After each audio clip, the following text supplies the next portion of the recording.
우리 다 함께 사도신경으로 우리의 신앙을 고백드리시면서 1월 12일 수요일 아침 예배를 우리 하나님 앞에 올려드리겠습니다. 나는 전능하신 아버지 하나님, 천지의 창조주를 믿습니다. 나는 그의 유일하신 아들, 우리 주 예수 그리스도를 믿습니다. 그는 성령으로 잉태되어 동정녀 마리아에게서 나시고 본디오 빌라도에게 고난을 받아 십자가에 못 박혀 죽으시고 장사된 지 사흘 만에 죽은 자 가운데서 다시 살아나셨으며 하늘에 오르시어 전능하신 아버지 하나님 우편에 앉아 계시다가 거기로부터 살아있는 자와 죽은 자를 심판하러 오십니다. 나는 성령을 믿으며 거룩한 공교회와 성도의 교제와 죄를 용서받는 것과 몸의 부활과 영생을 믿습니다. 아멘.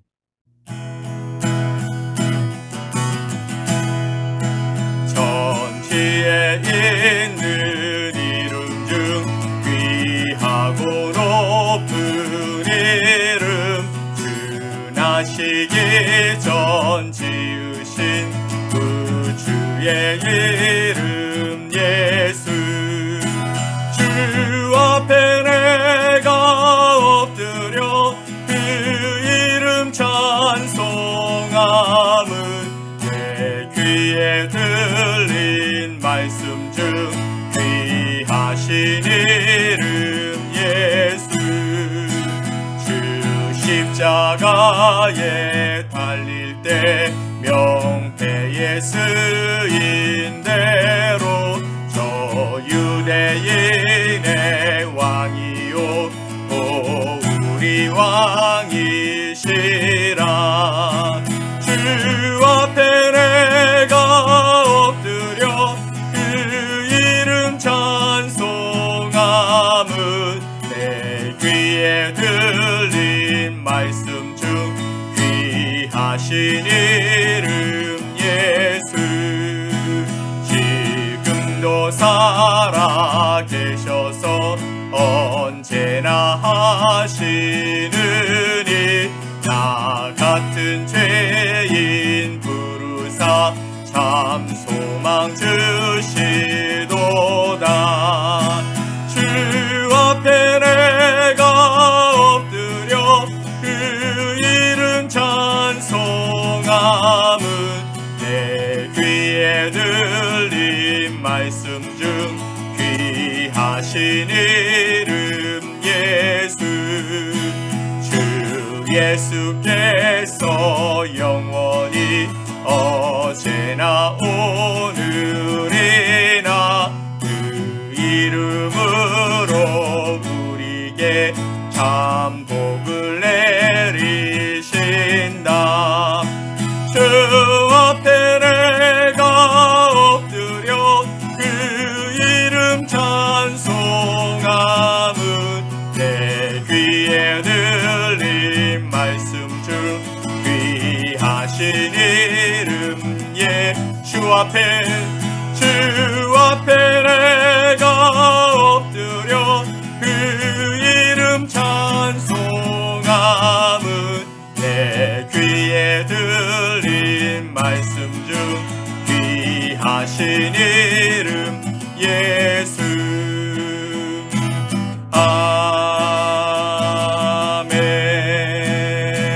아멘.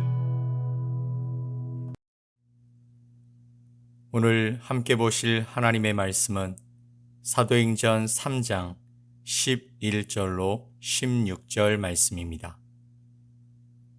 사도행전 3장 11절로 16절 말씀을 우리 함께 보겠습니다.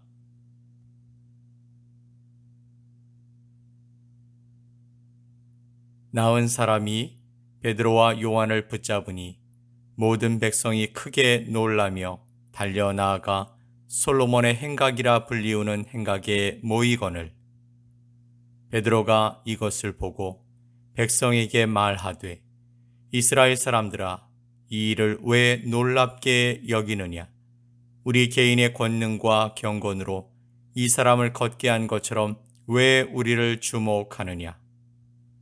아브라함과 이삭과 야곱의 하나님, 곧 우리 조상의 하나님이 그의 종 예수를 영화롭게 하셨느니라.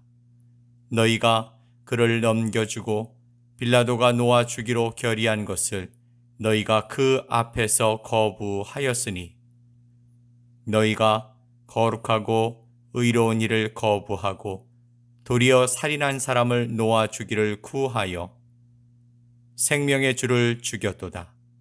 그러나 하나님이 죽은 자 가운데서 그를 살리셨으니 우리가 이 일의 증인이라.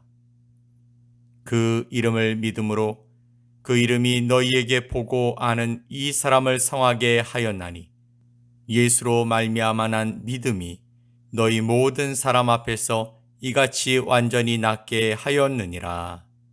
아멘. 사도행전의 기사는 종종 우리가 이해할 수 없고 예측할 수 없는 일들이 일어나면서 이성적으로 반응하지 못하게 합니다. 하지만 그것은 우리의 이성의 한계이지 그 이적과 기적을 일으키시는 성령 하나님의 능력의 한계는 아닌 것입니다. 지난 시간에 우리가 살핀 3장 1절로 10절의 말씀은 세상에서는 기적으로밖에 설명할 수 없는 사건이었습니다. 10절 말씀에 모든 백성이 그에게 일어난 일로 인하여 심히 놀랍게 여기며 놀라니라. 아멘. 하지만 믿는 우리에게는 이 모든 일이 하나님의 역사로 설명될 수 있는 것입니다. 오늘 본문은 그렇게 일어난 역사와 연결되어 있습니다. 11절 말씀을 보면 나은 사람이 베드로와 요한을 붙잡으니 모든 백성이 크게 놀라며 달려나아가 솔로몬의 행각이라 불리우는 행각에 모이거늘. 아멘. 나은 사람은 그에게 나타난 사건을 통해서 이 일이 베드로와 요한을 통해 이루어진 것임을 알리기 위해서 그를 붙들었습니다. 이는 고마움의 표현이었을 겁니다. 그러자 많은 사람들이 크게 놀라며 솔로몬 행각이란 곳에 모였다라고 말씀하십니다. 솔로몬 행각이란 곳은 성전 바깥 동편에 위치한 곳으로 대중 집회를 할 만큼 넓은 장소였습니다. 사람들은 저마다 무엇 때문에 모였는지 서로 이야기했을 것이고 그들 중에는 이 기적의 현장에 있었던 사람들도 있었기 때문에 아주 큰 소동의 장소가 되었습니다. 그리고 결정적으로 거기에 이 사건의 주인공과 베드로와 요한이 함께하고 있었습니다. 그런데 12절 말씀에서 베드로가 이들을 향해 의미심장한 이야기를 전합니다. 베드로가 이것을 보고 백성에게 말하되 이스라엘 사람들아 이 일을 왜 놀랍게 여기느냐? 우리 개인의 권능과 경건으로 이 사람을 걷게 한 것처럼 왜 우리를 주목하느냐? 아멘. 베드로가 말하고 싶은 것은 바로 이 사람에게 일어난 일은 우리가 한 일이 아닌데 왜 우리를 주목하느냐 하는 말입니다. 대부분의 사람들은 큰 성과를 이루고 또 목표를 성취하고 연구 성과를 내어서 인류에 기여를 하고 높은 자리에 앉고 돈을 많이 벌면 그것으로 높아지고 싶고 자랑하고 싶고 드러내고 싶은 것이 사실입니다. 며칠 전에 뉴스의 한 과학 신동의 몰락을 소개했는데 그녀는 미국에서 테라노스라는 회사를 설립했던 엘리자베스 홈스라는 사람이었습니다. 17살에 스탠퍼드대 화학과에 입학했고 19세에 싱가포르의 한 게놈 연구소에서 연구에 참여한 것이 계기가 되어 테라노스란 회사를 창립하고 학교를 중퇴했습니다. 그리고 10여 년의 연구 끝에 손가락 끝에서 채취한 피 몇 방울로 단 15분 만에 250여 가지 질병을 검사할 수 있는 진단 키트인 에디슨을 발표하게 됩니다. 저도 그때 그 뉴스를 보았는데 정말 대단하다는 생각을 했던 기억이 납니다. 그로 인해서 회사와 자신의 자산이 천문학적으로 올라가는 현상도 일어났고 제2의 스티브 잡스라는 별명을 얻기도 했습니다. 그런데 그 모든 것이 사기였음이 드러나면서 그의 몰락이 일어났던 것입니다. 그녀의 발명은 사람들을 놀라게 했고 사람들은 그녀를 주목하기 시작했으며 많은 자금이 투자되었고 일약 스타가 되어 주목받는 사람이 되었지만 정작 그녀가 준 것은 아무것도 아닌 것이었다라는 뉴스를 보았습니다. 그런데 베드로는 그를 주목하는 사람들을 향해서 이것은 내 것이 아니다라고 고백한 것입니다. 사실 이런 상황이 되면 많은 이들이 갈등할 수밖에 없습니다. 자신에게 쏟아지는 관심과 존경의 시선을 외면하지 못하기 때문입니다. 하지만 베드로는 이 모든 능력의 근원이 자신이 아니라고 고백하고 있는 것이죠. 나는 아무것도 아니라는 것을 밝히는 베드로의 모습을 보는 것입니다. 베드로가 뭐라고 말합니까? 이스라엘 사람들아, 이 일을 왜 기이히 여기느냐? 우리 개인의 권능과 경건으로 이 사람을 걷게 한 것처럼 우리를 주목하느냐? 아브라함과 이삭과 야곱의 하나님, 즉 우리 조상의 하나님께서 그 아들을 영화롭게 하셨는데 그 아들의 능력으로 이루어진 것이다 라고 말하는 것입니다. 또한 사도행전 14장 8절 말씀에 루스드라라는 곳에 역시 나면서 걷지 못하는 자가 있었습니다. 바울이 그 사람을 만나 일어나라 함으로 뛰어걷게 되었습니다. 그것을 보고 사람들이 바나바와 바울을 신으로 대접하여 이름도 스스와 허메라고 부르고 제사장이 이 신들에게 제사 지내려고 소와 화관을 가지고 왔을 때 바울은 옷을 찢고 무리 가운데 뛰어들어가 소리를 지르면서 이렇게 말합니다. 어찌하여 이런 일을 하느냐? 우리도 너희와 같은 성정을 가진 사람이라 너희에게 복음을 전하는 것은 바로 이 같은 헛된 것을 떠나서 하나님께 돌아오게 하려 함이라 라고 분명하고 또 철저하게 자신들에게 쏠렸던 영광을 하나님께로 돌려버립니다. 고침은 나를 통해 되었지만 그 능력은 하나님께로부터 온 것을 확실히 밝힌 것입니다. 즉 인생의 주인공은 우리인 것 같지만 사실은 우리를 우리 되게 하시는 분, 우리의 삶에 함께 하시는 분, 우리 구주 예수님, 우리 아버지 하나님이 우리 삶의 주인공이시라고 고백하고 있는 것입니다. 분명 우리는 우리의 의지를 가지고 살아갑니다. 우리가 결정하는 것으로 우리의 인생이 달라지기도 합니다. 우리 마음대로 살아갈 수도 있습니다. 그런데 베드로의 고백과 이 사건을 통해서 우리가 알게 되는 것은 걷지 못하던 사람의 끝이 하나님의 역사의 시작이 되었고 그는 다시 주어진 예수 그리스도로부터의 새로운 인생을 살게 되더라는 것입니다. 즉 우리의 끝이 하나님의 시작이고 하나님의 시작으로 우리는 다시 예수 그리스도 안에서 새롭게 주어진 인생을 살아가게 된다라는 말씀입니다. 그래서 우리가 주인공이 될 수 없는 것이죠. 우리 인생에서 주인공은 오직 예수 그리스도 한 분인 줄 믿습니다. 아멘. 사랑하는 성도 여러분, 오늘 본문이 우리에게 주시는 교훈이 무엇일까요? 첫째로, 우리는 철저하게 하나님께 모든 영광을 돌리며 살아야 한다는 것입니다. 왜냐하면 하나님만이, 예수님만이 우리의 주인공이시기 때문입니다. 사람은 조금만 잘나도 교만하게 되어 있습니다.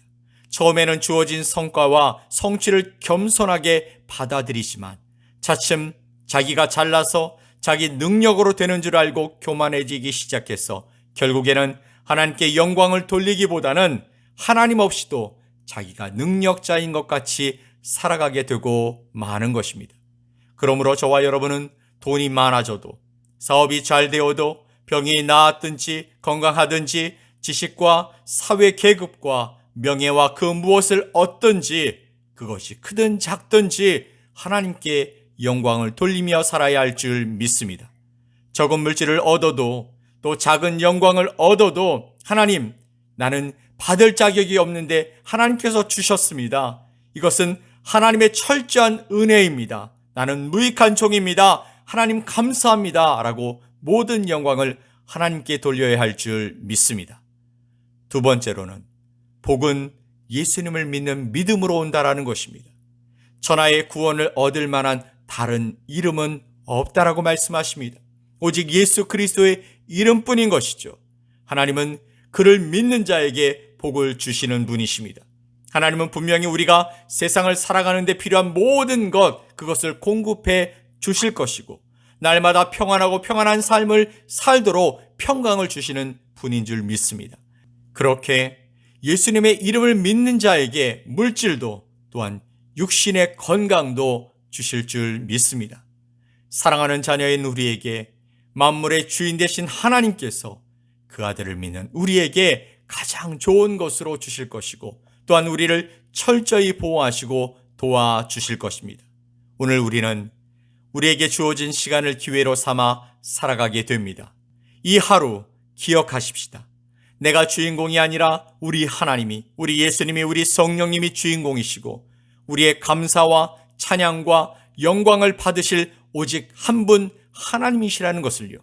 그렇게 행복한 하루를 주 안에서 살아가게 되시길 예수 그리스도의 이름으로 간절히 축원드립니다. 아멘. 우리 함께 기도합시다. 우리의 삶을 인도하시고 도우시는 전능하신 하나님 아버지 감사합니다. 베드로는 자신에게 쏟아지는 관심과 시선에도 불구하고 예수님만이 이 모든 상황과 환경과 삶 속에 주인공 되심을 당당히 밝히고 예수님의 뒤로 물러나 주님께만 영광을 돌렸습니다. 그런데 그런 베드로를 귀히 여기시고 사랑하심으로 사용해 주셔서 하나님 나라의 멋진 일꾼이 되게 해주셨음을 우리 모두 알고 있습니다. 바라기는 우리도 베드로처럼 우리 삶의 주인공은 우리가 아님을 고백하고 겸손히 주님의 일꾼으로 살아가게 하여 주시옵소서. 오늘도 행복한 주님의 일꾼이 되게 하실 것을 믿고 감사드리며 예수 그리스도의 이름으로 기도 올리옵나이다. 아멘.